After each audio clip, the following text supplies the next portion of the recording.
Um, so let me start by greeting the program director, the deputy vice chancellor of UJ, Professor Maluleka, and the director for the Center for Social Development in Africa, Professor Leila Patel.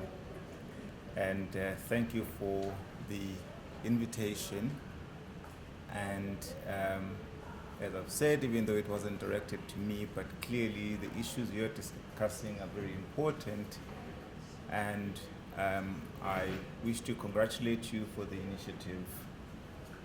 My own personal view is that issues to do with young people in South Africa are very important.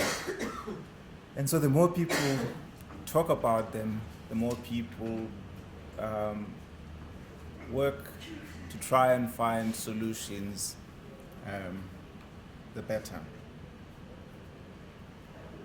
If one thinks about all of the stuff that we know about challenges facing young people in the workplace or in the labor market more broadly, one has to wonder why it is that, as Professor Patel said, an issue that affects so many people, so many young people who are, after all, our future, has gone on for so long unaddressed. So why are there so many young people who simply cannot find employment? But the other questions about some of the characteristics of South Africa's labor market, which is that why is it that with such abundance of labor, form of young people,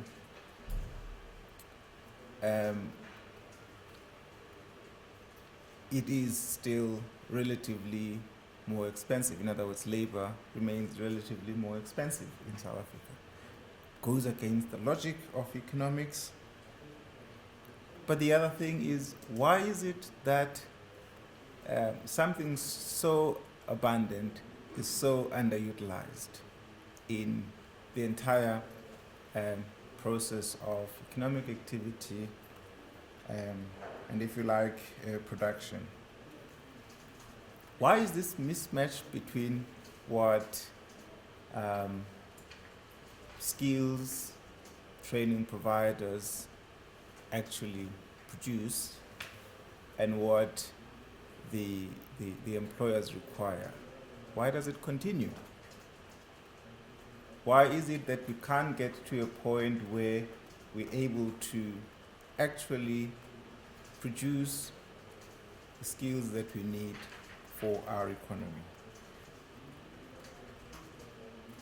And when one takes all of this into account, things that we know, at least that we think we know, it has to lead you to at least an admission that perhaps we don't know enough about this challenge, which is why a project of this nature is absolutely critical. We know the statistics, and I will tell you some of the stuff that you already know. But I'm going to do that only to make the point that we just don't know enough. We need more research of a different kind, or at least different kinds of research, to help us understand and be able to respond to these challenges. So we know something about how big the challenge is. There are also some indications of what the contributing factors are to the difficulties that young people face in the labor market.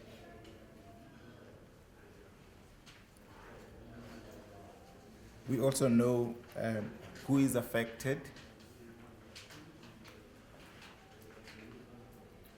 We know some of the things that can be done to address the problem, but my sense is that most of what we think we know and most of what we think are solutions are probably not the right kind of things. Because if they were, we would have solved the problem.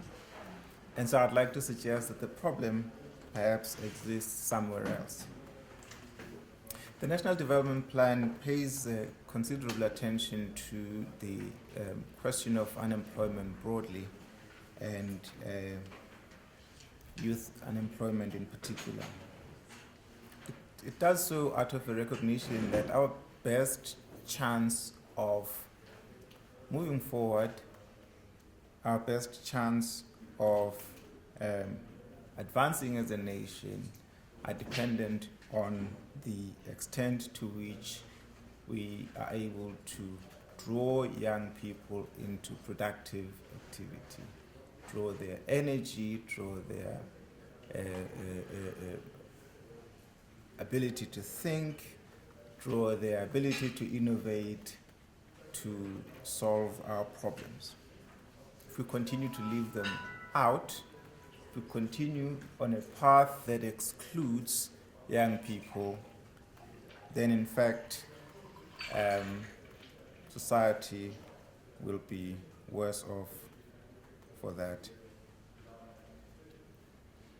We are a country that is blessed with lots of stuff, mineral resources and so on. The very place where we are is founded on that richness in mineral resources.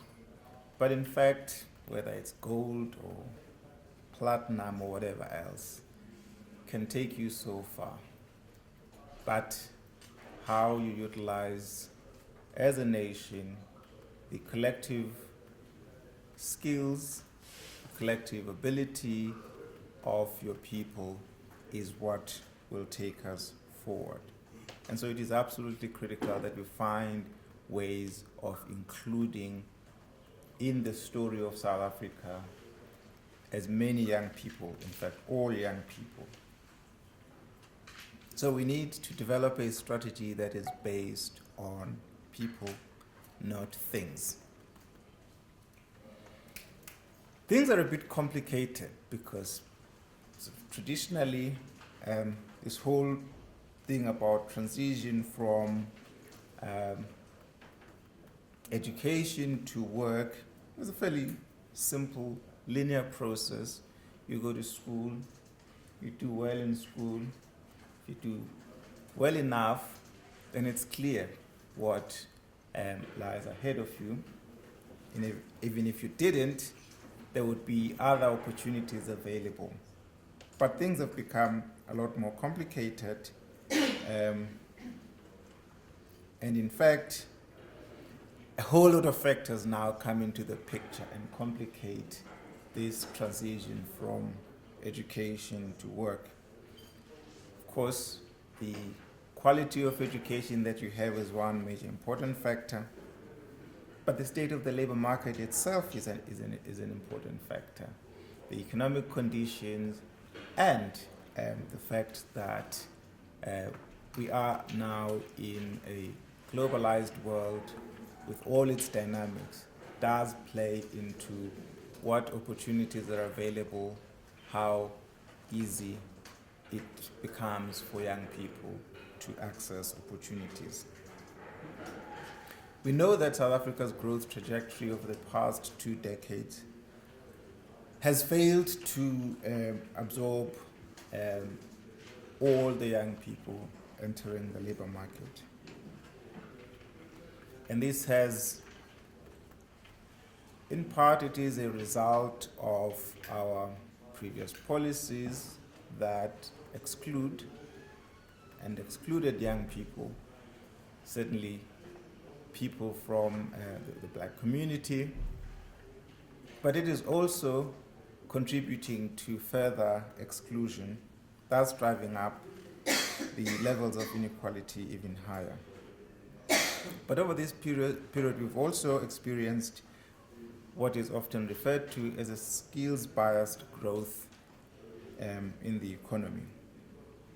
And this is probably one of the major explanations for our high levels of unemployment. By no means the only explanation. Just to illustrate the point, between 1970 and 1995, employment grew by about 17.5%, and the share of the workforce grew by 18%. Over the same period, employment in primary sectors like mining and agriculture fell by 50% in mining and 31% in agriculture. So something is happening. But there was also a shift towards higher skills jobs between and within sectors. So between 1995 and 2009, employment grew by 40% overall, high-skilled employment by 50%, and low-skilled employment actually fell by 20%. There's also a phenomenon called a skills-biased technological change. And this is a global phenomenon which, as a result of changes in technology, higher skills are required, which then displace those who possess low skills. But one would expect that in a country like ours, where you have low skills, there would be an adjustment. The economy would adjust to the kind of inputs, the kinds of resources that we have, as I've already mentioned. Find a situation where the direction of the economy is going in one direction, and the circumstances, the skills, and so on, do not necessarily support that direction. And so how do we correct this anomaly in our economy? Of course, education has a lot to do with this. There's a very clear relationship between education and prospects in the labor market. A decade ago, an African person with a matric stood a 50% chance of getting a job, and today that is down to about 30%. And so a lot of this has to do with, as I've said, education and training. It shows that employers actually don't trust school leavers. Matriculants and even diploma holders are finding it increasingly hard to find employment. But it has to be said that prospects of employment improve the more education you acquire. So I don't want to be misunderstood to be saying that it doesn't matter, that education doesn't matter, that having a matric is no differentiator. Of course it is. Of course, having a matric puts you in a much better position than a person without. But on the whole, you're finding that employers seem to not trust school leavers. And just to illustrate the point again, that since about 1995, employment of people with degrees grew by about just over 7%, and the employment of people with matric by just under 5%. So again, you can see that the more education and training you have, the better are your chances. In fact, if we can solve this dilemma of finding pathways to employment for our youth, this would transform our future. It will enable this economy to grow at a much higher rate, and it will address other challenges that we face, challenges of high levels of inequality and poverty. And so again, as I've said, if education has a lot to do with this, then one of the areas that we have to look at in trying to address the problem, not the only one, in the long term, we have got to make sure that we address education at all levels. Many interventions tend to focus at the sort of higher end of the system, by which time it is too late to make any meaningful intervention. So we've got to think about fixing the problem, at least for the long term, by making sure that education functions and functions very well at all levels, and that will then deal with all the other problems that you find later on. Because of the problems in the education system, young people are actually forced to make some difficult decisions and difficult choices, often with very limited information. So some decide to drop out of school. I have said previously, rather jokingly, that perhaps those who drop out of school are the smartest of the lot. When you consider the kind of stuff that, and yes, there is now some improvement, but the kind of education that many kids in poorer schools receive, then you can understand why anybody would make that kind of choice. So young people make this choice, say, I'm hurtful, can't stand this anymore, they walk out. But of course, as I've said, with very limited information about what awaits them outside and how that one decision essentially shrinks the opportunities available to them, and very often for life. Others stay on in the system, pass with very poor results, which do not allow them any further education. And so you have a number of young people who have hopped from one training program to the other with very little added by way of skills that they acquire in that process. These are different strategies, or at least responses, to what is really a daunting challenge facing young people that they have to adopt. And so you have the other category, which is commonly referred to as the NEETs, those who are not in education, employment, or training. This is a large number of young people, and unfortunately, that number is growing. Again, these are a product of, to a large extent, problems in the education system, a labor market that is unwelcoming, and a lot of other dysfunctionalities in society and in the economy. This is an immediate group for whom any improvement in the education system is already too late. So we need to think about how do we draw on this large number of young people and make sure that they are able to be active participants in the story of the growth and development of South Africa.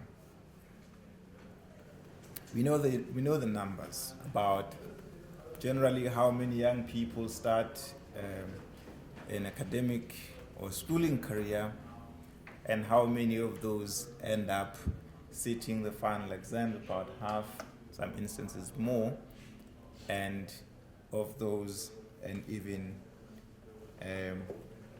smaller part actually passes and obtains grades that allow them opportunities later on in life.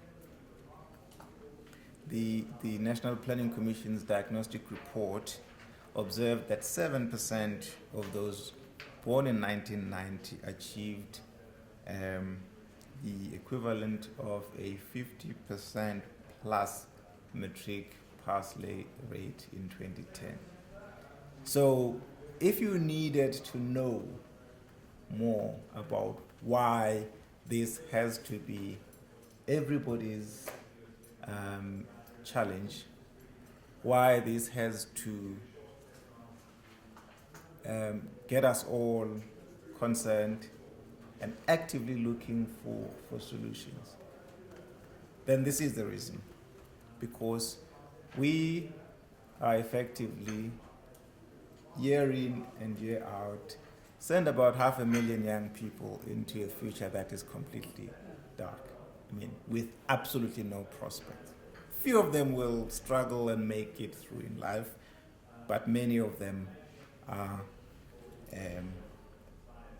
in a dead-end situation. But of course, having said all of this, we must also realize the fact that just as the problem is diverse, and so must be our solutions. The different kinds of young people require different kinds of intervention to help them reconnect and to help them progress in life, if I can use that terminology. For some, it just may be getting them back into some training program and they're able to take it from there. But for many, that option is not a viable one. And that is what we must think about. What are the options and how do we create the opportunities, make those options available to young people? Of course, the National Development Plan makes a number of proposals around possible interventions to help young people who are outside of the labor market. One of these is a tax subsidy to employers to help reduce the cost of initial hiring of young people, precisely for reasons that I've referred to in the beginning. And that work is going ahead with the Tax Employment Incentive Act that National Treasury is piloting, and we must pay attention to the results of this initiative, whether in fact the extent to which it solves the problem that it was intended to solve. Other intervention that the NDP proposes is to assist young people to acquire driving licenses already at school, because just having a driver's license can make a difference between getting a job or not. It also proposes interventions such as transport vouchers to help with job search. And this is because we recognize the fact that because of our apartheid spatial settlements, the cost of searching for a job for many young people who come from families in which nobody is employed, probably surviving on social assistance, it is a prohibitively high cost. So what happens if you take that cost away and you enable young people to search for employment? And this is because there is some evidence that actually there are opportunities that are available, and often it is a problem of the right people knowing about those opportunities and being able to get to and to present where these opportunities are. The NDP also proposes some incentives to the placement sector to help with preparing and matching young people to available opportunities, and of course expanding learnerships and making learning or training vouchers directly available to work seekers, a bit more formalized graduate recruitment programs, certainly in the public service, and I can tell you long stories about that, and of course expanding the public employment schemes, the expanded public works program and the community work program, and so on, as ways of getting young people into some form of activity. These are not solutions. These are, if you like, responses to what is already a dire situation. But we've got to find a more lasting solution to these challenges. And so many of these things that I am talking about here are already in operation in various parts. I mean, I've spoken about the tax, employment tax incentive scheme. Of course, you've got all kinds of learnerships, and you've got all kinds of initiatives that are trying to help young people, match them to opportunities. The one that I can think of is the one which is supported by the growth, the Jobs Fund, which is Harambe. From what we hear, some interesting results have been observed in these schemes, and so we need to know what about these initiatives work. There's also an initiative by the JPL Africa initiative at UCT, which is running a couple of randomized controlled trials on this idea of providing transport vouchers. So all of those things must help us understand better. But in fact, I think that these things are important and we must continue to do them. But we must go beyond these necessary but small initiatives. We must ask some of the really tougher questions to which I do not have any answer, and I'm hoping that all of you smart people here have the answers. And the question is, why is it that youth unemployment is not treated as an emergency that it is? Why is it that if you speak to business people, they say government must solve it, and if you speak to government, and of course government is not in the business of employing people necessarily, so clearly key actors don't seem to be able to say, let's work together, let's solve this, or at least say so and actually act on that. Why is it that as a country we tend to find it easy to settle for suboptimal outcomes when often the solutions that would benefit everybody are out there and they are known? Why would we rather tie up capital in unproductive activities, so to trivialize the issue, in hiring security guards to look after our properties, to look after everything that we own, in building even higher walls, when in fact we could be letting the people in and sharing? Because part of the problem in this economy is inequality. The fact that we do not want to share in the benefits of this economy. So we would rather spend lots of monies. We now have a private security industry that is bigger than the police force, right? Why is it that we would opt for that rather than find a lasting solution that will benefit not just the business, but it will benefit society as a whole? Why is it that we actually seem to be prepared to risk social instability rather than sitting down and saying, let's fix it? It might cost us a bit, but fixing it is in fact a long-term investment. Why do we discount the future when in every other aspect we should be valuing the future? Young people are our future, but we seem to discount them. It seems that it is okay for us to ignore the challenges that they face. It is okay to exclude them. It's okay this is a problem for NGOs, they must worry about it. Why is it that we take that kind of attitude as a society rather than saying, actually, by agreeing to adopt measures that bring everybody in, that include young people, we would be growing this economy, we would be dealing with issues of inequality, we would be addressing social instability, crime, and the rest.